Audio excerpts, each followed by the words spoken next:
사랑하는 여러분, 매일 기도하고 계시죠? 또한 성경을 보고 계실 줄 믿습니다. 그런데 성경을 어떻게 보고 있나요? 요즘 묵상 자료집을 많이 보고 있는데 성경은 보지 않고 그 책에 나오는 내용만 보는 경우가 많은 것 같습니다.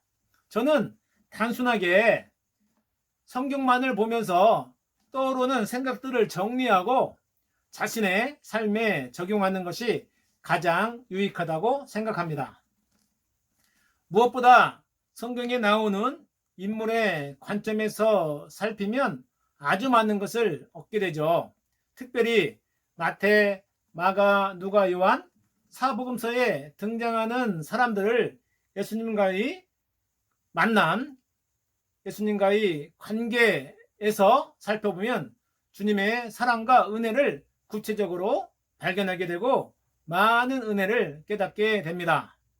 오늘은 그 유명한 사마리아 사람의 이야기를 나누는데요.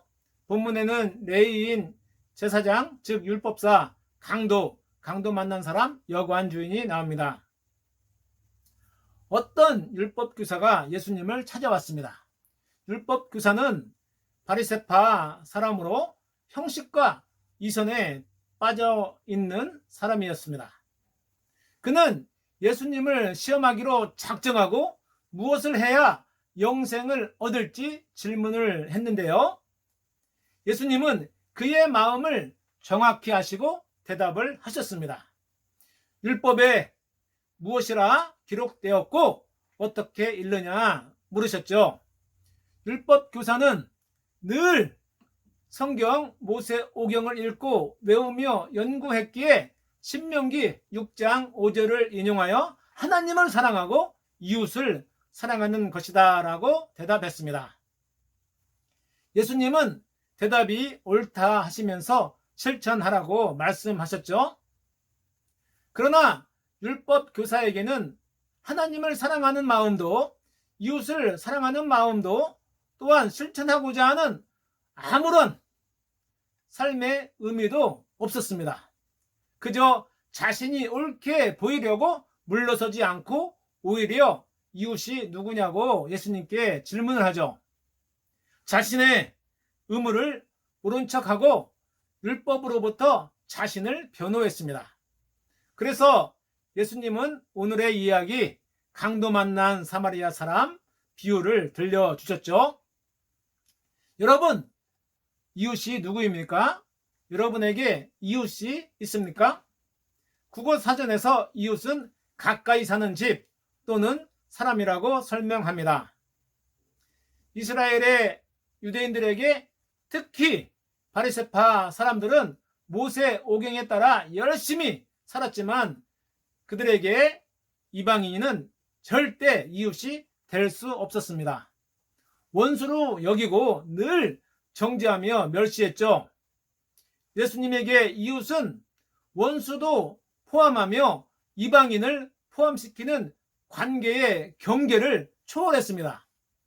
유대인들에게 이방인들 또한 자신에게 피해를 준 원수는 이웃의 범주에 절대 낄 수가 없었습니다. 예수님은 율법 교사의 마음을 정확히 아시고 오늘 이야기를 들려주면서 그가 깨닫고 율법에서 해방되어 실천하는 삶을 제시하셨습니다. 잠깐 오늘의 내용과 등장인물을 살펴보겠습니다. 예루살렘과 여리고는 27km 거리입니다. 예루살렘은 해발 750m, 여리고는 마이너스 250m로 고도가 1000m가 차이가 납니다. 여리고는 세계에서 가장 오래된 도시로 실크로드의 끝으로서 상업도시이며 제사장들이 거주했던 곳인데요. 예수님은 당시의 실제적인 사건을 통해 말씀하셨습니다. 어떤 사람이 예루살렘에서 여리고로 내려가다가 강도를 만나 가진 것을 다 뺏기고 거의 죽기 전이었습니다. 그 현장에 제사장이 지나가는데요. 강도 만난 사람을 보고 멀리 피해 갔습니다. 성경에 마침이라는 단어가 표현되었는데요. 하나님의 섭리 가운데 가게 되었다는 의미입니다. 당연히 달려가서 돌보는 것이 종교 지도자의 역할이기도 합니다. 성전에서 제사를 담당하는 그가 불길하다고 여겼는지 모르지만 성전 봉사를 마치고 내려가기 때문에 달려가서 도와주는 것은 아무 문제가 되질 않았습니다. 제사장이 떠난 후에 레위인이 지나가는데요. 레위인은 제사장을 배출하는 가문으로 유대인 사회의 주축 세력이었습니다. 그러나 그도 그곳에 이르러 꽁무니를 뺐죠. 이제 사마리아 사람이 현장을 지나가는데요. 사마리아 지역은 이스라엘이 아수르, 마게도냐와 전쟁을 해서 패한 뒤에 그곳 사람들이 이주해 와서 살던 곳이었습니다. 그러기에 혼혈인이 많았는데요. 유대인들에게 그들은 이방인보다 더 심하게 멸시를 당하는 존재였습니다. 사마리아 사람들이 예루살렘에 올라가서 제사를 드리지 못하기 때문에 그들은 자기들의 성전을 지었습니다. 그런데 유대인들은 전혀 도움을 주지 않았고요. 건축을 방해했습니다.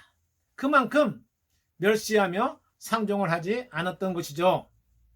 이렇게 유대인들에게 무시당하는 사마리아 사람이 강도 만난 사람을 보고 불쌍히 여겨서 상처를 응급치료하고 자기 짐승에 태워 주막으로 데려와 주인에게 돌보게 했습니다. 그리고 여관 주인에게 넉넉한 치료비와 경비를 주고 다시 돌아와 추가 비용을 지급한다고 했습니다. 완벽한 책임과 희생정신을 보여주었죠. 이것이 바로 우리가 간직해야 할 박애정신이 아닐까요?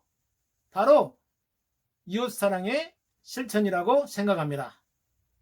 예수님은 이러한 말씀을 하시고 율법교사에게 다시 질문을 합니다.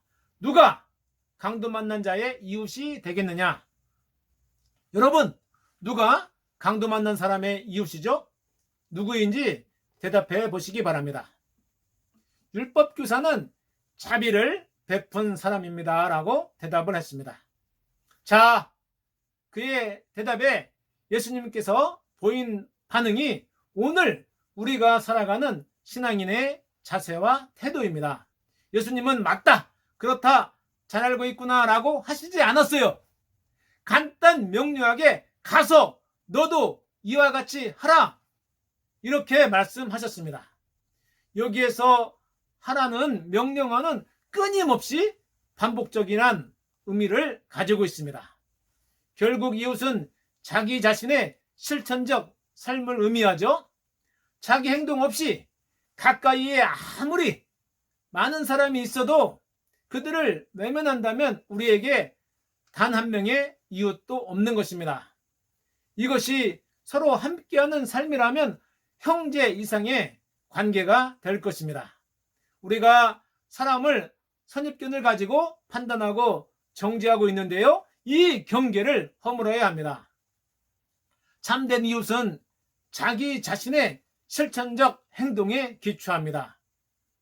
네덜란드 빛의 화가 빈센트 반 고흐, 여러분 잘 알고 계시죠? 너무나 유명한 화가인데요. 그는 신앙의 관점으로 많은 은혜가 담긴 명작을 남겼습니다.